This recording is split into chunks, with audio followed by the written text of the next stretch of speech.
이번 주에 대선이 있는데요. 누구에게 투표하셨나요? 또 누구에게 투표하실 건가요? 아마 고민도 하시는 분들도 있을 것입니다. 고민하지 마시고 맘 가는 대로 하십시오. 그 대선의 결과가 어떠하든지 하나님께서는 이 나라와 민족을 가장 선한 길로 이끌어 주실 줄로 믿습니다.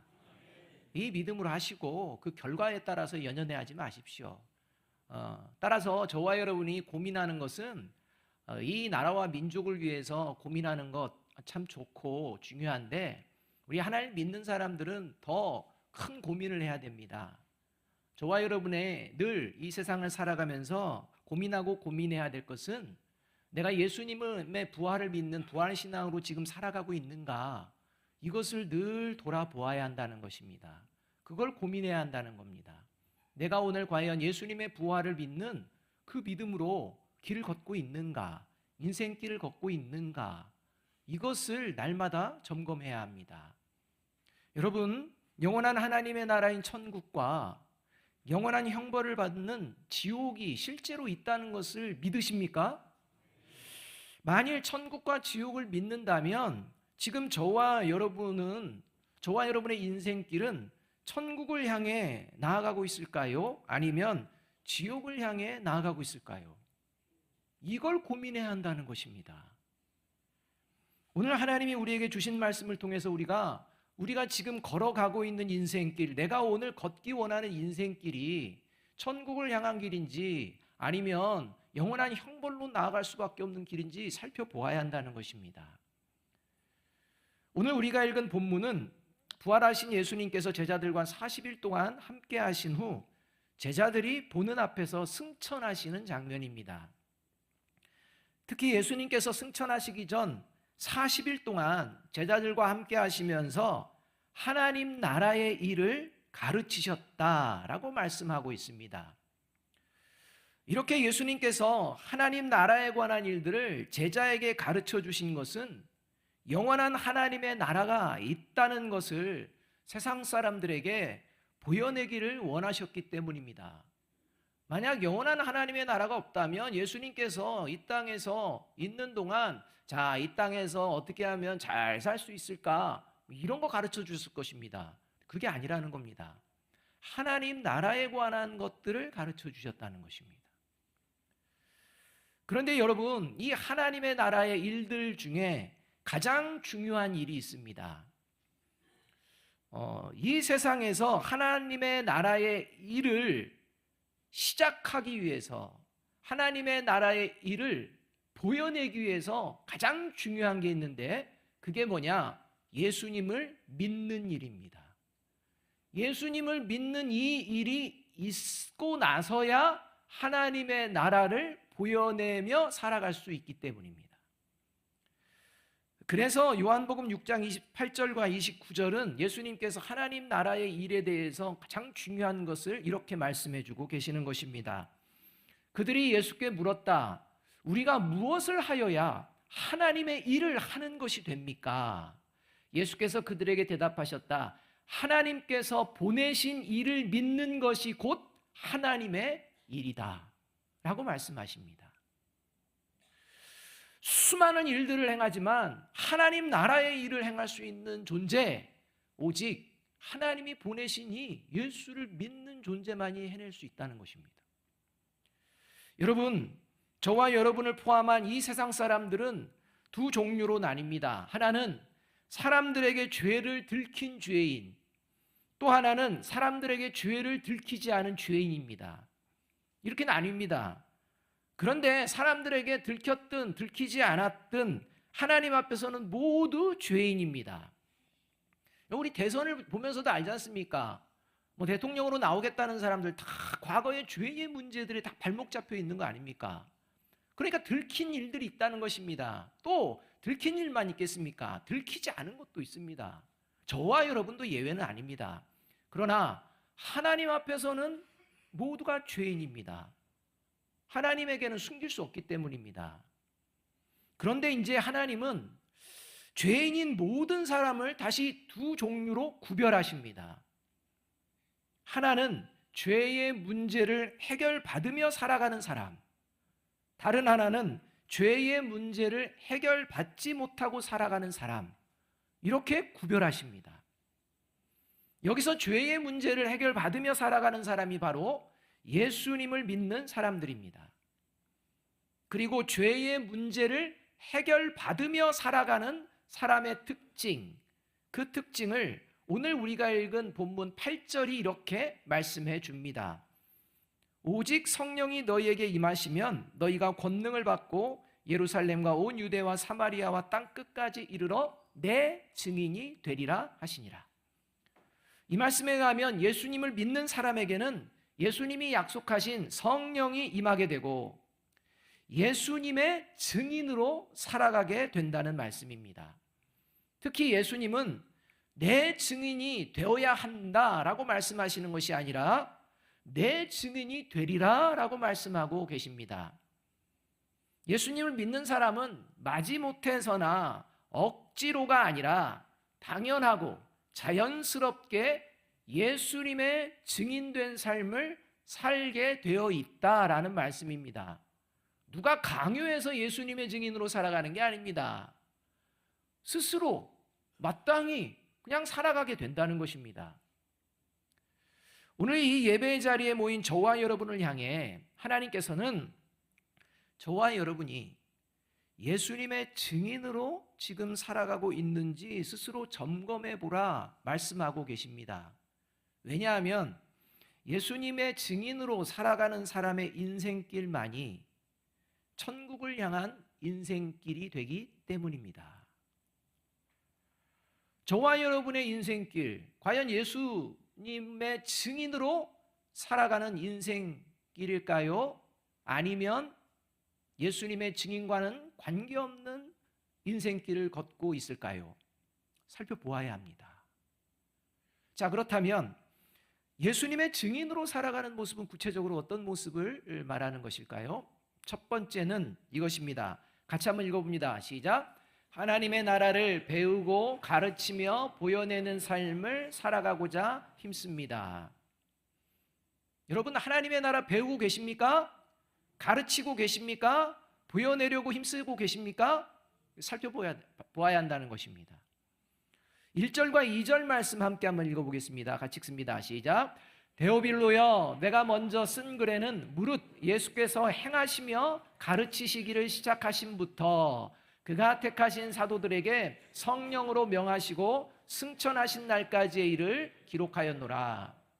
이 말씀에 의하면요, 의사인 누가가 데오빌로라는 사람에게 예수님이 누구신지, 그리고 예수님을 믿는 사람들은 어떤 삶을 살아가게 되는지 먼저 편지글을 하나를 먼저 써서 보여줬다는 것입니다. 기록해서 가르쳐줬다는 것입니다.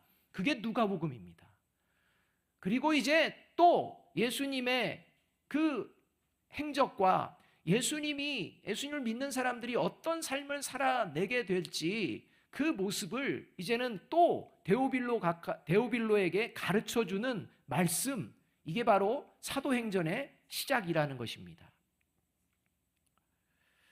그리고 이 사도행전은 예수님께서 제자들에게 하나님 나라에 관해서 가르치시는 장면으로 시작해서 마지막 28장도 사도 바울이 하나님의 나라에 관해서 가르치는 장면으로 마무리됩니다. 그러니까 하나님의 나라로 시작해서 하나님의 나라로 마무리됩니다. 사도행전 28장 30절 31절 말씀 이렇게 기록됩니다. 바울이 온 이태를 자기 셋집에 머물면서 자기에게 오는 사람을 다 영접하고 하나님의 나라를 전파하며 주 예수 그리스도에 관한 모든 것을 담대하게 거침없이 가르치더라, 이렇게 말씀합니다.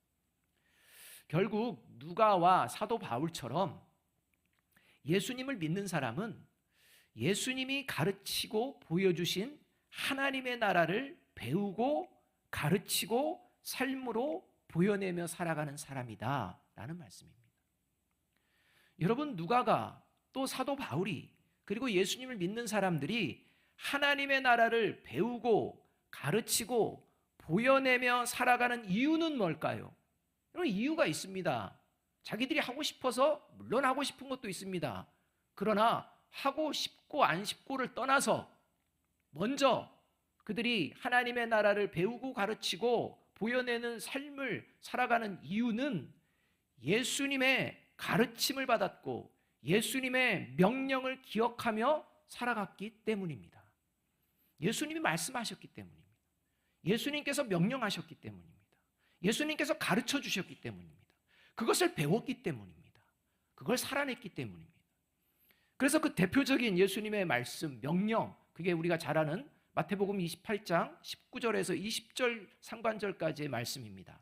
함께 한번 읽어보겠습니다. 시작. 그러므로 너희는 가서 모든 민족을 제자로 삼아 아버지와 아들과 성령의 이름으로 세례를 베풀고 내가 너희에게 분부한 모든 것을 가르쳐 지키게 하라. 여러분, 하나님의 나라를 배우고 가르치고 보여내기 위해서는 하나님의 말씀을 배우고 가르치고 순종하는 삶이 병행되어야 합니다. 여러분, 하나님의 나라가 어떤 나라인지 그것을 배우고 가르치고 보여내려면 그걸 알아야 합니다. 그것을 알려주는 것은 오직 하나님의 말씀밖에 없습니다. 그래서 하나님의 나라를 배우고 가르치고 보여내려면 반드시 병행됩니다. 무엇이 병행되느냐? 하나님의 말씀을 배우고 가르치고 순종하게 된다는 것입니다. 저와 여러분이 그런 모습이 있는지 살펴보아야 합니다. 바라기는 하나님의 말씀을 통해 하나님의 나라를 배우고 가르치고 살아내기를 힘쓰는 저와 여러분이 되시기를 주님의 이름으로 축복합니다. 이 모습이 예수님의 증인으로 살아가는 모습이라는 것입니다. 둘째로 예수님의 증인으로 살아가는 모습은 함께 읽어봅니다. 시작. 내가 하나님의 성전인 것을 기억하며 살아갑니다. 여러분, 하나님의 말씀을 배우고 가르치고 순종하면 반드시 내가 누구인지를 기억하며 살게 됩니다. 4절 말씀 함께 한번 읽어보겠습니다. 같이 읽습니다. 시작. 사도와 함께 모이사 그들에게 분부하여 이르시되 예루살렘을 떠나지 말고 내게서 들은 바 아버지께서 약속하신 것을 기다리라. 예수님께서는 제자들에게 성령이 임할 때까지 예루살렘에 머물러 있어야 한다라고 지금 말씀하고 계십니다. 여러분, 성령이 임하는 곳이 왜 예루살렘이어야 할까요? 예수님이 주로 사역하였던 갈릴리 지역이나 다른 지역들, 여기에는 성령님이 임할 수 없기 때문일까요? 결코 그렇지 않습니다. 예루살렘에 성령님이 임해야 되는 이유가 있습니다. 반드시 그러합니다. 왜냐하면 예루살렘에는 예루살렘 성전이 있기 때문입니다. 여러분, 예루살렘 성전은 단순한 건물이 아닙니다. 하나님의 임재가 있는 곳입니다. 그리고 예루살렘 성전에 하나님이 임재함으로 말미암아 유대의 모든 지역이 하나님의 나라요, 하나님의 백성이 되어지는 지역이 되는 것입니다. 예루살렘 성전이 망가지면 다 망가지는 것입니다. 이런 중요한 의미가 예루살렘에 담겨져 있습니다. 그래서 문제는 뭐냐? 왜 예루살렘에 머물라? 왜 성령님이 임할 때까지 머물라 하시느냐? 이 하나님의 임재가 있는 예루살렘이 오염됐기 때문입니다. 죄로 말입니다. 예루살렘이 죄로 오염된 것은 예루살렘 성전이 죄로 오염됐다는 것입니다. 더 구체적으로 얘기한다면 유대인들이 오염됐다는 겁니다. 죄로 오염된 유대인들만이 가득한 성전이 되어버렸다는 것입니다. 그래서 예수님께서는 공생애를 시작하시며 예루살렘 성전에 들어가셔서 예루살렘 성전을 죄로 오염시키고 있는 유대인들을 향해 이렇게 선포하십니다. 요한복음 2장 19절 말씀입니다. 이렇게 선포하십니다. 예수께서 그들에게 말씀하셨다. 이 성전을 허물라. 그러면 내가 사흘 만에 다시 세우겠다. 이 성전 헐어버리겠다는 것입니다. 너희들 헐어봐라 라는 것입니다. 헐어버려야 한다는 것입니다.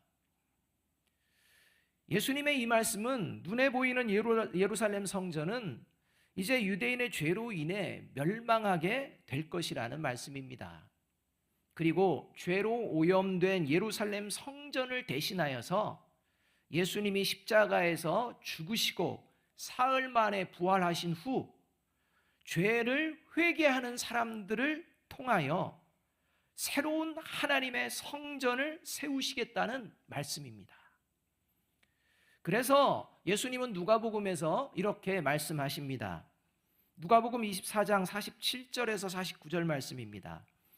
또 그의 이름으로 죄사함을 받게 하는 회개가 예루살렘에서 시작하여 모든 족속에게 전파될 것이 기록되었으니 너희는 이 모든 일의 증인이라.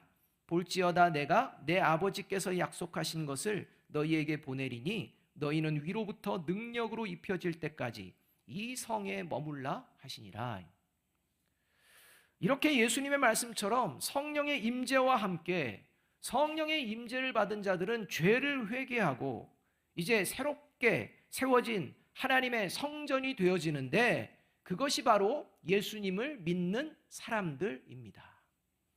그러니까 예수님을 믿는 사람, 그들이 모이는 교회 공동체를 하나님께서 새로운 하나님의 성전으로 세우신다는 것입니다. 우리 옆에 있는 분들에게 이렇게 말씀해 줍니다. 저는 하나님의 성전입니다. 여러분, 저와 여러분은 하나님의 성전인 걸 믿으십니까? 여러분, 증인이 법정에서 위증을 하면 어떻게 됩니까? 처벌받습니다. 그런데 위증을 했다가 처벌 안 받을 기회가 있습니다. 다시 법정에서 내가 위증했습니다 라고 고백하고 자백하고 회개하면, 그리고 사실을 말하면 처벌받지 않습니다. 그런데 끝까지 위증하면 어떻게 될까요? 처벌받습니다. 여러분, 저와 여러분이 오늘 이 자리에서 저는 하나님의 성전입니다 라고 증언을 했는데 그것이 거짓이어서는 곤란합니다. 그래서 오늘 하나님께서는 성전된 저와 여러분에게 이렇게 말씀해 주고 계십니다. 고린도전서 3장 16절 17절 말씀 함께 한번 읽어보겠습니다. 시작. 너희는 너희가 하나님의 성전인 것과 하나님의 성령이 너희 안에 계시는 것을 알지 못하느냐. 누구든지 하나님의 성전을 더럽히면 하나님이 그 사람을 멸하시리라. 하나님의 성전은 거룩하니 너희도 그러하니라. 과연 저와 여러분이 하나님의 성전됨이 회복되어 있는지 돌아보아야 합니다. 그런 것에 대한 마음이 없으면서 저는 하나님의 성전입니다, 이건 하나님 앞에서 위증하는 겁니다. 바라기는 삶의 자리 어디서나 내가 거룩한 하나님의 성전이라는 사실을 잊지 않고 살아가는 저와 여러분이 되시기를 주님의 이름으로 축복합니다. 이것이 예수님의 증인된 삶을 산다는 증거라는 것입니다. 세 번째로 예수님의 증인으로 살아가는 모습은 같이 읽어봅니다. 시작. 내가 지금 살아가는 삶의 자리가 하나님의 나라가 되도록 성령의 능력을 발휘하며 살아갑니다. 여러분, 내가 하나님의 성전이 됐다는 것은 하나님의 나라가 내가 살아가는 삶의 자리에서 이루어지고 있다는 것을 이야기하는 겁니다. 8절 말씀 우리 다시 함께 읽어보겠습니다. 시작. 오직 성령이 너희에게 임하시면 너희가 권능을 받고 예루살렘과 온 유대와 사마리아와 땅끝까지 이르러 내 증인이 되리라 하시니라. 여기서 예루살렘과 온 유대와 사마리아와 땅끝은 이 세상에 존재하는 모든 땅을 말합니다. 실제적인 땅을 말합니다. 상상 속에서 만들어낸 지역이 아닙니다. 이 지구상에 있는 모든 땅, 지역을 말합니다. 좀 더 구체적으로는 예수님을 믿는 사람들이 지금 발을 붙이고 살아가는 땅, 그 삶의 자리를 말합니다. 따라서 이 말씀은 예수님을 믿으면 반드시 발을 붙이고 살아가는 삶의 자리가 하나님의 나라가 되도록 힘쓰며 살아가게 된다라는 말씀입니다. 창세기 1장 27절에서 28절까지 하나님은요 이렇게 말씀해 주십니다. 하나님이 자기 형상 곧 하나님의 형상대로 사람을 창조하시되 남자와 여자를 창조하시고, 함께 읽습니다. 시작. 하나님이 그들에게 복을 주시며 하나님이 그들에게 이르시되 생육하고 번성하여 땅에 충만하라. 땅을 정복하라. 바다의 물고기와 하늘의 새와 땅에 움직이는 모든 생물을 다스리라 하시니라. 이 말씀은 하나님께서 하나님의 형상대로 창조된 사람을 향해서 땅에 충만하고 땅을 정복하고 땅을 다스리는 것이 하나님의 형상을 닮은, 하나님의 형상을 입은 하나님의 자녀들의 사명이다, 이 말씀입니다. 여기서 충만하고 정복하고 다스리라는 말씀은 저와 여러분의 힘을 발휘하라 그 말씀이 아닙니다. 저와 여러분의 능력을 한껏 세상에서 발휘하라 그런 말씀이 아닙니다. 충만하고 정복하고 다스리라 라는 말씀의 핵심은 삶의 자리를 하나님의 자리로 지켜내고 유지하라 라는 말씀입니다. 그런데 문제는 하나님의 형상으로 창조된 아담과 하와가 범죄하게 됩니다. 그래서 하나님의 형상은 깨어지고 온 땅은 죄로 얼룩지게 됩니다. 그리고 아담과 하와가 범죄한 이후 땅이라는 용어는 표면적으로는 우리가 발을 밟고 있는 땅이지만 이 땅이라는 용어에 영적인 의미가 추가되어서 죄라는 의미를 담게 됩니다. 따라서 우리가 살아가는 모든 삶의 자리, 우리가 발을 붙이고 살아가는 삶의 자리는 죄로 얼룩진 자리입니다. 그래서 이렇게 죄로 얼룩진 자리를 다시 거룩한 하나님의 나라로 회복시키고 지켜내고자 성령의 능력을 발휘하며 살아내는 존재, 그가 바로 예수님의 증인이라는 것입니다. 그래서 예수님의 증인으로 이 세상을 살아가는 사람의 모습, 저와 여러분의 모습 어떻게 해야 될지 골로새서에서 잘 말씀해 줍니다. 골로새서 3장 1절과 2절, 5절 말씀입니다. 함께 한번 읽어보겠습니다. 시작. 그러므로 너희가 그리스도와 함께 다시 살리심을 받았으면 위의 것을 찾으라. 거기는 그리스도께서 하나님 우편에 앉아 계시느니라. 위의 것을 생각하고 땅의 것을 생각하지 말라. 그러므로 땅에 있는 지체를 죽이라. 곧 음란과 부정과 사욕과 악한 정욕과 탐심이니 탐심은 우상 숭배니라. 이제 날씨가 점점 더워지고 있습니다. 이렇게 더울 때 참으로 고마운 물건이 있습니다. 무엇일까요? 에어컨입니다. 참으로 고맙습니다. 이 에어컨이요 똑똑합니다. 내가 원하는 온도를 설정해 놓으면 온도가 높아지거나 낮아지면 어떻게 합니까? 자동으로 알아서 내가 원하는 온도를 맞춰줍니다. 여러분, 그 이유는 이 에어컨에 온도 조절 기능이 있기 때문입니다. 여러분, 그런데 이렇게 온도를 조절하는 것, 에어컨의 능력일까요? 에어컨 만든 사람의 능력일까요? 여러분 온도 조절하는 게 에어컨의 능력이 아닙니다. 에어컨을 설계하고 만든 사람의 능력입니다. 그렇게 에어컨을 설계하고 만들었는데 온도 조절 기능 장치가 망가질 때가 있을까요, 없을까요? 있습니다. 그러면 에어컨이 스스로 알아서 스스로 수리가 되어서 자동으로 다시 회복됩니까? 안 됩니다. 어디 가야 되나요? 수리받으러 가야 됩니다. 서비스 기사가 오셔야 됩니다. 에어컨의 능력이 아니라는 것입니다. 에어컨을 만든, 에어컨을 유지시키는 사람의 능력이라는 겁니다. 여러분, 하나님의 능력이 사람의 능력보다 못할까요? 절대 그렇지 않습니다. 마찬가지입니다. 성령님이 바로 온도 조절기와 같은 능력을 예수님을 믿는 사람에게 주신 줄로 믿습니다. 그래서 죄를 지으면, 저와 여러분 죄를 지을 수밖에 없습니다. 그러니까 죄를 지으면 하나님의 말씀을 통해 내가 하나님의 나라의 자녀답지 못하는 것을 깨닫습니다. 그리고 죄에서 돌이키도록 성령님께서 권면해 주십니다.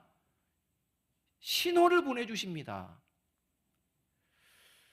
어떤 삶의 자리에서 선택의 상황이 벌어지면 하나님의 말씀을 통해 선과 악을 분별하게 하셔서 선을 선택할 수 있도록 성령님께서 저와 여러분에게 신호를 보내주십니다. 권면해 주십니다. 그래서 이러한 성령의 능력이 예수님을 믿는 사람 안에서 역사하기 때문에 비록 저와 여러분이 하나님 나라에 합당하지 못한 존재가 되었을지라도 하나님의 말씀과 성령을 통해 삶의 자리에서 다시 하나님의 나라로 회복되고 예수님의 증인으로 살아내게 되는 것입니다. 이 일이 저와 여러분에게 삶의 자리에서 벌어지고 있는지 살펴보아야 합니다. 그러나 예수님을 믿지 않는 사람은 성령님이 함께 하시지 않기 때문에 영적 조절 능력이 없습니다. 그래서 자기 원하는 종교 생활은 할 수 있지만 삶의 자리를 하나님의 나라로 회복시키자 하는 하나님의 음성, 이 신호를 듣지 못하기 때문에 마음 자체가 생겨나지 않습니다. 그저 자신의 육신의 욕망을 따라서 그냥 살아갈 뿐입니다. 하고 싶으면 하고 말고 싶으면 말고 이런 겁니다. 여러분, 지금 이 시간 저와 여러분이 발을 붙이고 있는 이곳, 이 예배당이 예루살렘이라고 할 수 있습니다. 그리고 예배를 마친 후 저와 여러분은 각자의 삶의 자리로 나아가게 될 것입니다. 그 자리가 온 유대와 사마리아와 땅끝입니다. 여러분, 항상 예수 그리스도를 믿는 예수님의 증인들은 항상 예루살렘에서부터 시작됩니다. 그리고 거기서 하나님의 나라로 온전하게 회복되어지고 세상에 나아갑니다. 그래서 주일날 우리가 예배 자리에 모이는 것입니다. 그리고 월요일부터 세상을 향해 나아가는 것입니다. 바라기는 오늘 이 예배 자리에서부터 시작하여 내가 하나님의 거룩한 성전임을 기억하고 저와 여러분이 살아가는 삶의 모든 자리가 하나님 나라가 되도록 성령의 능력을 발휘하며 살아가는 저와 여러분이 되시기를 주님의 이름으로 축복합니다.